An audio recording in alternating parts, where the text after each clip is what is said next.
டெல்லி ராம்லீலா மைதானத்தில் நாளை மறுநாள் டெல்லியின் புதிய முதலமைச்சர் பதவியேற்பு விழா நடைபெறுகிறது. டெல்லி சட்டப்பேரவைத் தேர்தலில் 27 ஆண்டுகளுக்கு பின் பாஜக மீண்டும் ஆட்சி அமைக்கிறது.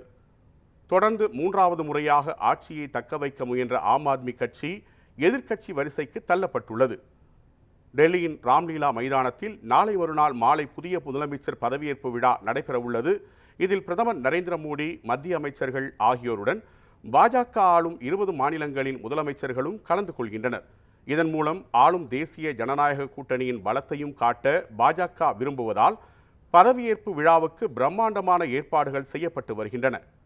இதற்கிடையே கடந்த 8ஆம் தேதி தேர்தல் முடிவுகள் வெளியான பின்பும் இதுவரை முதலமைச்சர் யார் என்பதை பாஜக வெளியிடவில்லை.